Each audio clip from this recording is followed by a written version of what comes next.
Hi students. आज हम पढ़ेंगे class 9th political science chapter 5 working institutions. जो इंस्टीट्यूशंस होता है, गवर्नमेंट होता है, ये कैसे काम करते हैं उसके बारे में हम पढ़ेंगे। तो पहले हमारा आता है कि how is a major policy decision taken.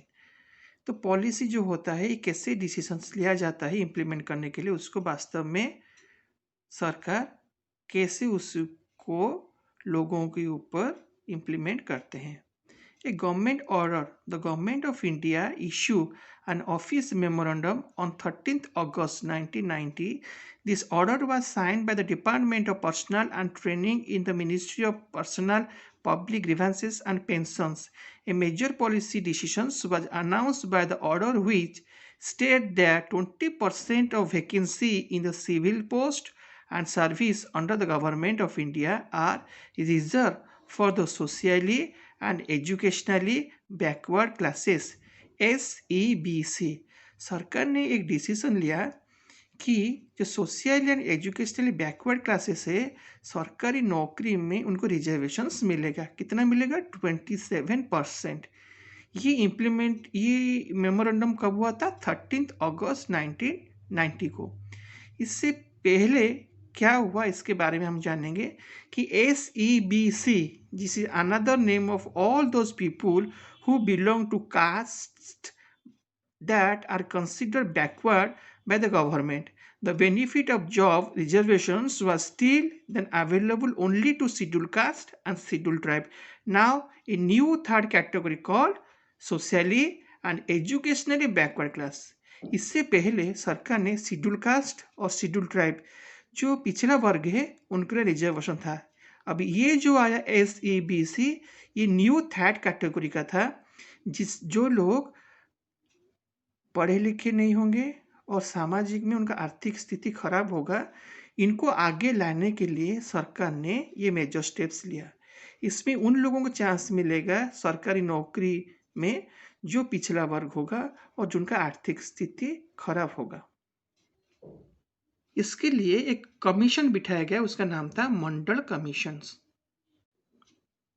The government of India had appointment the second backward classes commissions in 1790. It was headed by VP Mandal, hence it was popularly called the Mandal Commissions. It was asked to determine the criteria to identify the socially and educationally backward classes in India, recommended steps to be taken for the advancement. जो इनको identification करना पड़ेगा, जो educationally socially backward class है, उनको थोड़ा सा समाज में आगे लाने के लिए, एडवांसमेंट के लिए इनको पहले देखना पड़ेगा इसके क्राइटेरिया में कौन कौन से लोग आते हैं। द कमीशन गेव इस रिपोर्ट इन 1890। तो उनको एक साल लगा रिपोर्ट देने के लिए सरकार को। And made many recommendations which were discussed by the parliament for many years demanding it's implementations. इसको कार्यकारी करने के लिए पार्लियामेंट में डिस्कशंस होगा, दोनों हाउस में, लोकसभा और राज्यसभा में। The Janata Dal promise to implement the Mandal commission's report if they won 1809 elections. The Janata Dal succeeded in forming the government with VP Singh as its prime minister. On 6th August 1990, the Union Cabinet took a formal decisions to implement further recommendations, and the Prime Minister informed the Parliament about the decision of implementing Mandal Commissions. जब VP Singh 1990 में प्रधानमंत्री हुए, उन्होंने order दिया था कि इसको implement करने के लिए, जो कि प्रधानमंत्री उसी समय इसको पार्लियामेंट में इसके ऊपर विचार विमर्श, बहुत सारे रिकमेंडेशंस आया। इसके बाद इसको इम्प्लीमेंट करने के लिए ऑर्डर दिया गया।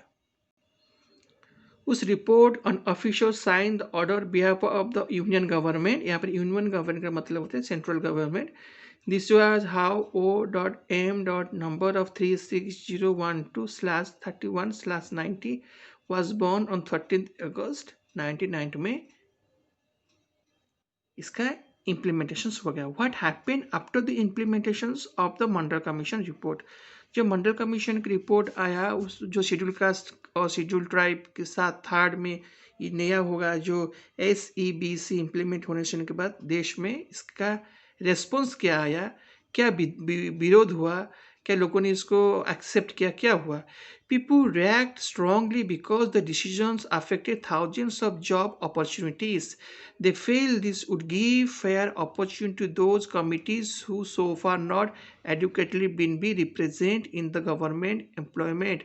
Others feel that this was unfair as it would be deny equality of opportunity those who did not belong to the backward communities. तो इसके ऊपर दोनों ही पॉजिटिव और नेगेटिव इम्पैक्ट आया, क्योंकि लोगों ने बोला कि ये जो चीज़ हुआ इससे अनफेयर है, ये इक्वालिटी नहीं हुआ, किसी को सुविधा मिलेगा किसी को नहीं मिलेगा. और सबसे बड़ी इसका नेगेटिव था कि जो जनरल लोग थे, जो जनरल थे, जो बैकवर्ड क्लास नहीं थे, वो उनको जॉब हराना पड़ेगा, क्योंकि रिजर्वेशन होने के बाद अगर वो बैकवर्ड क्लास लोग जो सोशल यानी एजुकेशनली बैकवर्ड क्लास है वो कम नंबर रखेंगे फिर भी उनको जॉब में रिजर्वेशंस में उनको मिल जाएगा नौकरी. तो हमें पढ़े लिखे होगा कि इक्वालिटी नहीं रहेगा, अपॉर्चुनिटी उनके लिए ज़्यादा रहेगा, हमारे लिए नहीं रहेगा. तो ऐसे नेगेटिव पॉजिटिव दोनों रेस्पॉन्स आए. उसके बाद how did the Indian citizens react to the implementations of the Mandal Commission report. Some persons and associations opposed to this order filed a number of cases in the courts. They applied the courts to declare the order invalid and stop implementations. बहुत सारे persons ने court में oppose किया, case file किया इसके against में, इसको invalid किया जाए, जो ऑर्डर मिला है इसको इम्प्लीमेंट हम नहीं करेंगे, सरकार को करने नहीं देंगे. सोसाइटी में ये भेदभाव क्रिएट करेगा कि दोनों कम्युनिटी के अंदर जो जनरल है और जो बैकवर्ड क्लास है उनके साथ रिलेशन अच्छा नहीं रहेगा, क्योंकि लोगों को जो कॉम्पिटिटिव एग्ज़ाम दे रहे हैं, जो अपनी काबिलियत के ऊपर पढ़े लिखे होने की मेहनत करने के बाद उनको नौकरी नहीं मिलेगा. तो बहुत सारे लोगों ने कोर्ट में अर्जी डाला कि इसको इनवैलिड किया जाए. तो हम इसमें देखेंगे कि थोड़ा सा ऑर्गन्स ऑफ द गवर्नमेंट, एक होता है लेजिस्लेचर, एक होता है एग्जीक्यूटिव और एक होता है जुडिशरी. लेजिस्लेटिव क्या है? लेजिस्लेटिव जो बोलते हैं, लेजिस्लेचर जिसका हम बोलते हैं, ये होता है जो एक बिल को बनाना, मतलब जैसे बोलते हैं हम जो रिजर्वेशन था, जो बैकवर्ड क्लास का था, जो हम बोल सकते हैं कि शेड्यूल कास्ट, सोशल यानी एजुकेशनल जो बैकवर्ड क्लास था, इसको गवर्नमेंट ने इम्प्लीमेंट करने के लिए सोचा है. ये होता है आपका लेजिस्लेचर में. फिर एग्जीक्यूटिव क्या होता है कि इसको इम्प्लाई किया गया जब 13 अगस्त 1990 में. अब ये इम्प्लीमेंट हो गया, इसको इम्प्लीमेंट होने के बाद लोगों ने उसका विरोध किया. फिर हो गया जुडिशरी. जुडिशरी कौन है?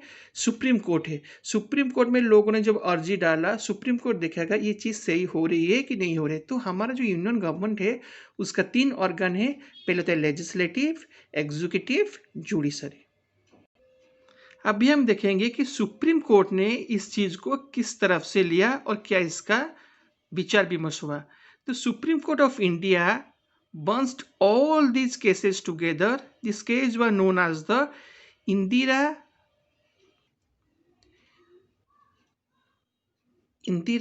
Sohani and others versus Union of India case.